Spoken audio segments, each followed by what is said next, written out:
नमस्कार दोस्तों, स्वागत है आपका आपके अपने यूट्यूब चैनल ग्रेडली इन क्लासेस हैं। तो आज फिर हम फर्स्ट एड एंड हेल्थ की क्लास लेकर आए हैं, जिस पर हम 50 एमसीक्यू करने वाले हैं।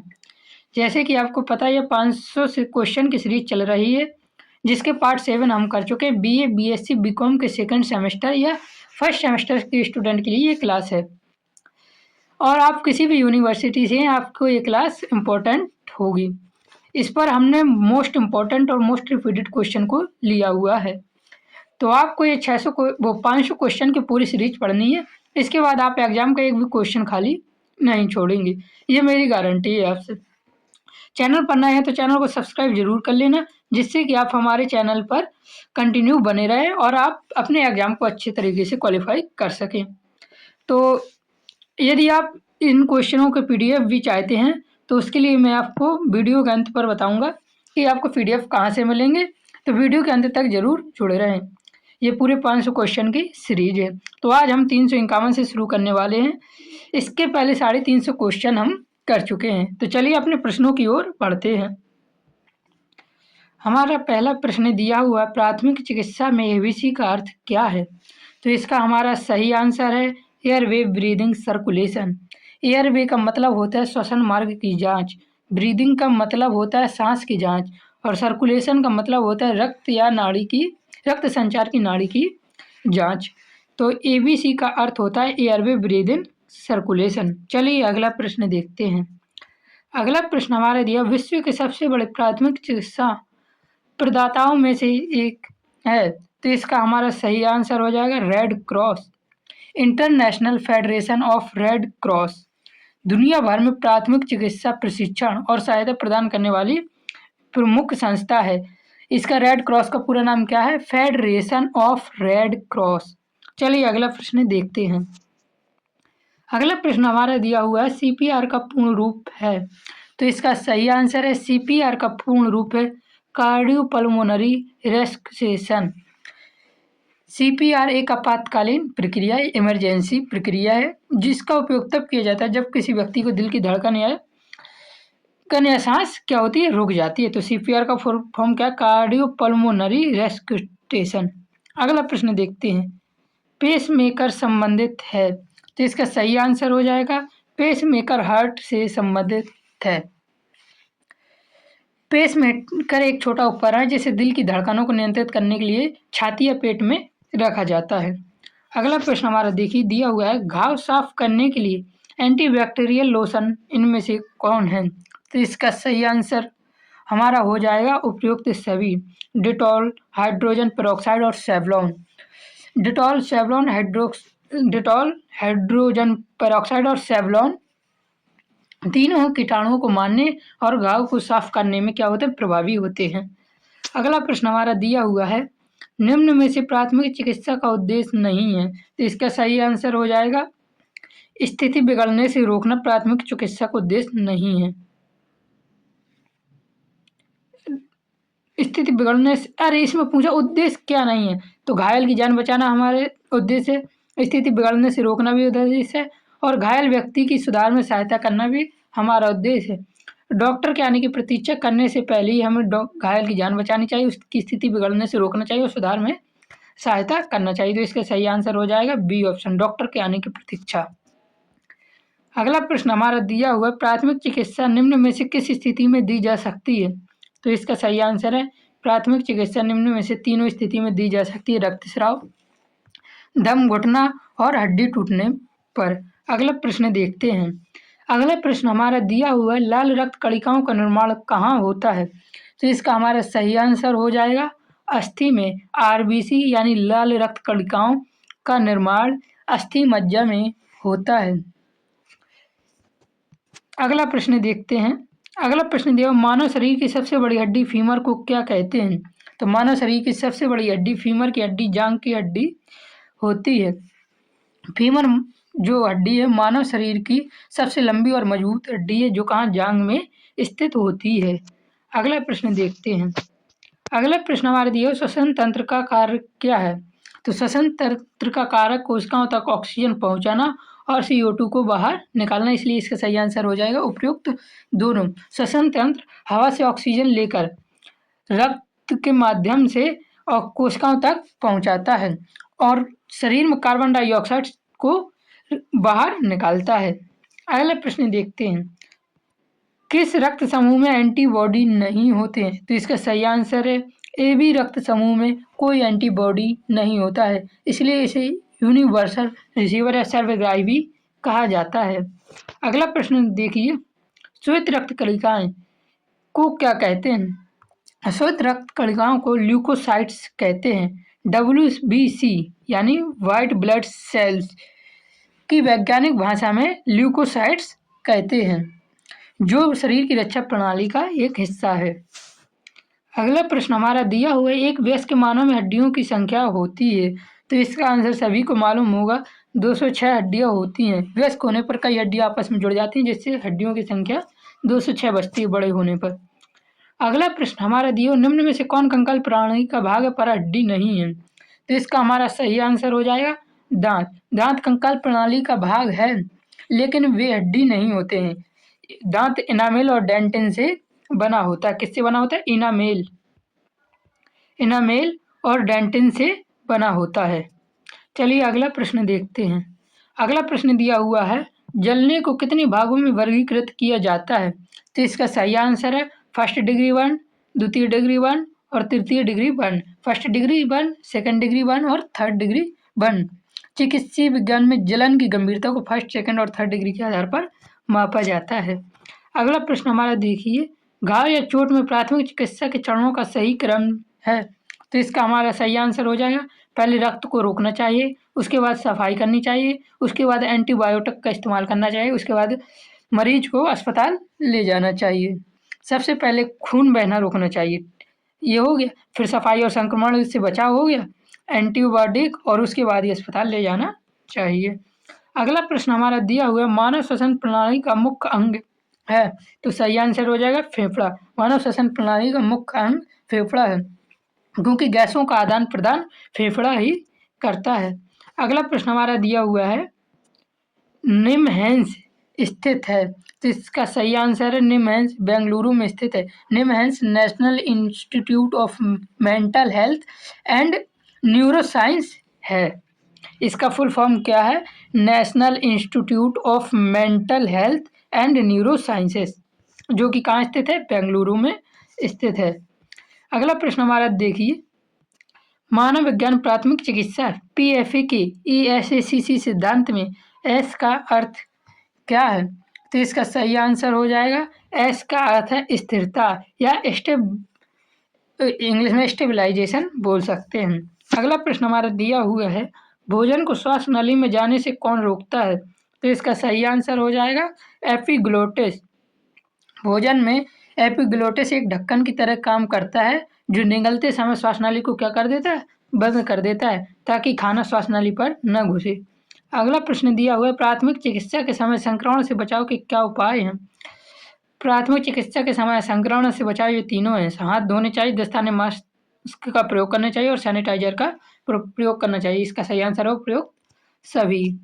अगला प्रश्न हमारा दिया हुआ है, गंभीर कोविड-19 में श्वसन तंत्र का सबसे अधिक प्रभावित भाग? ये जब कोविड-19 आया था तब ये बहुत इंपॉर्टेंट प्रश्न थे।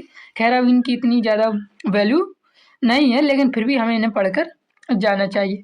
तो कोविड-19 में श्वसन तंत्र का सबसे अधिक प्रभावित भाग क्या होता था? एल्वोलाई, वायु कोष्ठ का हमारे सबसे ज़्यादा प्रभावित होती थी।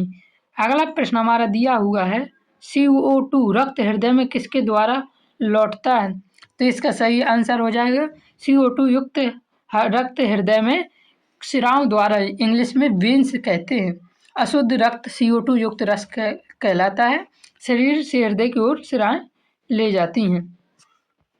अगला प्रश्न हमारा दिया हुआ है, NFHS 5 में कौन शामिल नहीं है? तो इसका सही आंसर है HIV परीक्षण NFHS में शामिल नहीं है। अगला प्रश्न देखिए, अगला प्रश्न हमारे दिए, निम्न में से कौन यौन संचरित रोग नहीं है? तो इसका सही आंसर है क्षय यानी TB। TB एक यौन संचरित रोग नहीं है। TB फेफड़ों का संक्रमण है, जो हवा के माध्यम से फैलता है, ना कि यौन संक्रमण से। अगला प्रश्न हमारा दिया हुआ है, भोजन को शरीर में लेने की प्रक्रिया क्या कहलाती है? भोजन को शरीर में लेने की प्रक्रिया अंतःगिरण या इंजेशन कहलाती है।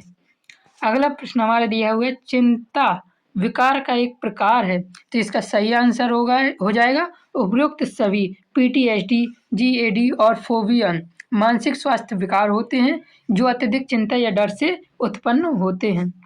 अगला प्रश्न हमारा दिया हुआ है प्रजनन प्रणाली किस चरण में सक्रिय होती है? प्रजनन प्रणाली यौवन या प्यूबर्टी अवस्था में क्या होती है? सक्रिय होती है। अगला प्रश्न हमारा दिया हुआ है विश्व मानसिक स्वास्थ्य दिवस कब मनाया जाता है? ये क्वेश्चन बहुत इंपॉर्टेंट है, इसे याद रखना। इसका सही आंसर है विश्व मानसिक स्वास्थ्य दिवस 10 अक्टूबर को मनाया जाता है। अगला प्रश्न देखते हैं। अगला प्रश्न हमारा दिया हुआ है एड्स की जांच के लिए प्रयुक्त तकनीक क्या है? तो इसका सही आंसर हो जाएगा बॉस्टन ब्लॉट और एलिसा। एड्स की जांच के लिए एक तकनीक है। एलिसा प्रारंभिक परीक्षण है और वेस्टर्न ब्लॉट पुष्टि के लिए किया जाने वाला परीक्षण है। अगला प्रश्न हमारा देखिए लार किसके पाचन में सहायक है? तो लार स्टार्च के पाचन में सहायक होता है। लार में क्या पाया जाता है? एमाइलेज। क्या पाया जाता है? लार के एमाइलेज में टाइलिन पाया जाता है जो स्टार्च शर्करा में तोड़ता है। अगला प्रश्न दिया मानसिक स्वास्थ्य पीएफए को एल की योजना में एल का अर्थ किया है? तो इसका एल का अर्थ है ज्ञान नायक रूप से सुनना, यानी एल का फुल फॉर्म होता है लिसनिंग नॉट जजमेंटली। अगला प्रश्न देखते हैं। अगला प्रश्न हमारा दिया हो गर्म पानी की गरारे करने से क्या होता है? सूजन कम होती है, संक्रमण कम होता है। तो इसका सही आंसर हो जाएगा दोनों, सूजन और संक्रमण दोनों कम होता है गर्म पानी के गरारे करने से। अगला प्रश्न देखते हैं। अगला प्रश्न हमारा दिया हुआ है शरीर को अत्यधिक कार्य करने के लिए क्या चाहिए? तो शरीर को अत्यधिक कार्य करने के लिए अधिक ऊर्जा, अधिक पानी और अधिक विटामिन तीनों चाहिए। अधिक कार्य करने के लिए नहीं, अधिक कार्य करने के लिए पूछा है तो अधिक कार्य करने के लिए अधिक ऊर्जा चाहिए। हालांकि हमें पानी भी चाहिए, विटामिन भी चाहिए। इसका सही आंसर उपयुक्त सभी भी लगा सकते हैं, ऑप्शन डिपेंडेंट हो गया ये। अगला प्रश्न हमारा दिया हुआ है धूम्रपान से खांसी या सांस में तकलीफ होती है, बैठने में कठिनाई, सिर दर्द, मानसिक परिवर्तन, उपयुक्त सभी होता है। अगला प्रश्न दिया हुआ है धुएं से आंखों की कॉर्निया में क्या हो जाता है? तो धुएं से आंखों की कॉर्निया में जलन, सूजन और ऐंठन तीनों हो सकती है। अगला प्रश्न हम देखते हैं 387 नंबर धुएं से सांस की कमी किस पर सीधी चोट से होती है? धुएं से सांस की कमी किस पर सीधी चोट से होती है? तो इसका सही आंसर है श्वसन पथ पर। धुएं से श्वसन पथ यानी रेस्पिरेटरी ट्रैक्ट को नुकसान पहुंचता है जिससे सूजन आ जाती है और सांस लेने में कठिनाई होती है। अगला प्रश्न हमारा धुएं से त्वचा का रंग हो सकता है? तो इसका सही आंसर है नीला व चेरी लाल। धुएं से त्वचा का रंग हो जाता है। अगला प्रश्न हमारा दिया हुआ वायु मार्ग में धुएं के तरल पदार्थ जमा होने पर वोकल कॉर्ड में क्या होता है? तो वोकल कॉर्ड में हमें ऐंठन होती है। वायु मार्ग में धुएं के तरल पदार्थ जमा होने पर ऐंठन होने लगती है। अगला प्रश्न हमारा दिया हुआ है गले के सूजन के लक्षण निर्भर करते हैं। तो गले की सूजन के लक्षण वायरल संक्रमण और बैक्टीरियल संक्रमण दोनों पर निर्भर करते हैं। श्वसन तंत्र के अंगों की संख्या कितनी है? तो इसका सही आंसर हो जाएगा सांस। श्वसन तंत्र में नाक आता है, ग्रसनी आती है, स्वर यंत्र आता है, ग्रासनाली, ब्रोंची और ब्रोंकियोलस और फेफड़े शामिल होते हैं। एक बार फिर से सुनना, नाक, ग्रसनी, स्वरतंत्र, श्वसनली, ब्रोंची, ब्रोंकियोलस और फेफड़े होते हैं। तो श्वसन तंत्र के ये 7 अंग होते हैं। अगला प्रश्न हमारा दिया हुआ है एल्वेलाई की दीवार होती हैं। तो एल्वेलाई की दीवार अत्यंत पतली होती हैं, दीवारें बहुत पतली होती ताकि ऑक्सीजन और CO2 का आदान प्रदान आसानी से हो सके। अगला प्रश्न हमारा दिया हुआ रक्त का लाल रंग किस कारण होता है? तो रक्त का लाल रंग हीमोग्लोबिन के कारण होता है। हीमोग्लोबिन एक क्या है? आयरन युक्त प्रोटीन है। ये पूछ सकता है हीमोग्लोबिन कौन सी धातु युक्त प्रोटीन है? तो यह एक आयरन युक्त प्रोटीन है। अगला प्रश्न देखते हैं। अगला प्रश्न दिया हुआ मानव शरीर में फेफड़ों की संख्या होती है। तो इसका सही आंसर हो जाएगा मानव शरीर में 2 फेफड़े होते हैं, दायां और बायां फेफड़ा।